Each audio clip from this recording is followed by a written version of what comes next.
يوصيكم الله في أولادكم للذكر مثل حظ الأنثيين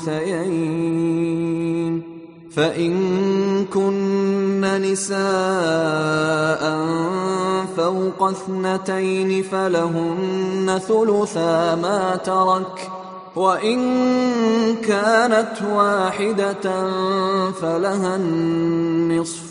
ولأبويه لكل واحد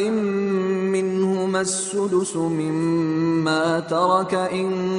كان له ولد فإن لم يكن له ولد وورثه أبواه فلأمه الثلث فإن كان له إخوة فلأمه السدس من بعد وصية يوصي بها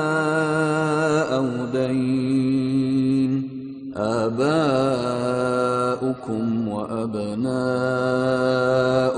لا تدرون أيهم أقرب لكم نفعا فريضة من الله إن الله كان عليما حكيما